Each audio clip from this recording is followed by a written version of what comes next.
কেন? ওরা ৮০ ভাগের ছাত্রলীগ। কিন্তু আমি যদি বিষয়টা এভাবে বলি যে আপনি যদি জুলাইয়ের ঘটনা পরম্পরা থেকে ৫ই আগস্ট এবং আজকের দিন পর্যন্ত আসেন, সেখানে আপনি দেখবেন কি, সেখানে আপনি দেখছেন যে সমন্বয়ক হাসিফ সাহেব বলছেন টেলিভিশনে গিয়ে যে আমরা যদি সেদিন মেট্রো রেলে আগুন না দিতাম, আমরা যদি পুলিশকে হত্যা না করতাম। আচ্ছা, একই কথা বলেছে কে? বিএনপি সিরাজগঞ্জের সাধারণ সম্পাদক জনাব বাচ্চু সাহেব। তিনিও বলেছেন যে আমরা আমরা যদি এনায়েতপুর থানায় আগুন দিয়ে ১৩ জন পুলিশকে হত্যা না করতাম, তাহলে তো পুলিশের আচ্ছা হত্যা করেছেন, কিন্তু এটা তো একটা বিচারের প্রক্রিয়া আছে, তাই না? তা আপনি ক্ষমতায় কি করলেন? আপনি বিচার করেছেন? যে পুলিশকে ঝুলিয়ে হত্যা করা হয়েছে, আপনি বিচার করেছেন? পুলিশ কাজ করে পুলিশ অ্যাক্ট মেনে। সেই পুলিশ অ্যাক্টের মধ্যে অবশ্যই পুলিশের আত্মনিয়ন্ত্রণ অধিকার আছে। শুধু পুলিশের নয় জনাব তুষার, প্রতিটি নাগরিকের আত্মনিয়ন্ত্রণ অধিকার আছে। ইভেন কি আমি যদি আপনার বাড়ি ডাকাতি করতে যাই, আপনি যদি আপনার ঘরের লাইসেন্স করা বন্দুক নিয়ে অথবা লাঠিসোঁটা যা আছে তা নিয়ে আমাকে ফেস করতে আসেন নিজেকে রক্ষার জন্য, সেখানে যদি আমার মৃত্যু হয় সেই দায় কিন্তু আপনার না।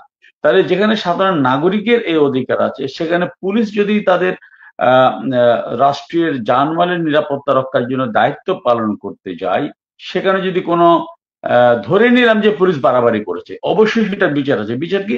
সেটা পুলিশ অ্যাক্টে হবে। পুলিশ অ্যাক্টে যদি না হয় তাহলে সেটা বিচারিক আদালতে যেতে পারে, যদি বা আইন সম্পর্কে আমি জানি না। কিন্তু আপনি কি করলেন? সেটা না করে আপনি পুলিশ থেকে শত শত পুলিশ অফিসারকে আপনি ঝুলিয়ে হত্যা করেছেন এবং অথবা হত্যা করে ঝুলিয়ে দিয়েছেন। আচ্ছা, তারপরে কি করলেন? ওদের বিচারের ব্যবস্থা করেছেন?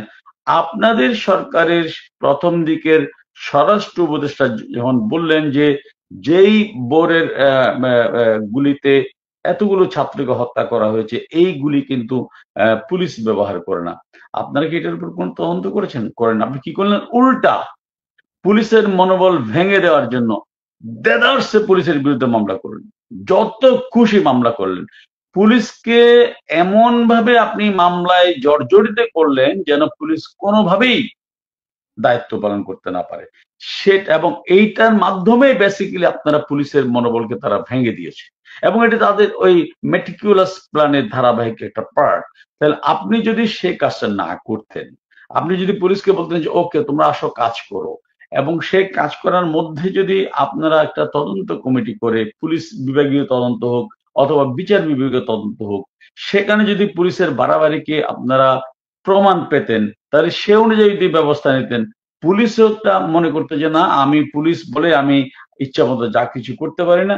একই সাথে পুলিশের মধ্যে একটা এই প্রত্যয় থাকতো যে আমি রাষ্ট্রের জানমালের নিরাপত্তা রক্ষা করতে গেলে অথবা আমার ঊর্ধ্বতন কর্মকর্তার নির্দেশ পালন করতে গেলে আমাকে মামলা খেতে হবে না, আমাকে মৃত্যুর মুখোমুখি হইতে হবে না, আমাকে মরার পরে আমার লাশকে ঝুলিয়ে রাখা হবে না। এই নিশ্চয়তা যদি তারা পেত, তাহলে ডেফিনেটলি আজকের এই যে কথাগুলো আপনি শুরুতে বলেছেন, মব জাস্টিসের নামে মব ইনজাস্টিস, মবের মুল্লুক একই সাথে মঘের মুল্লুক, যেটা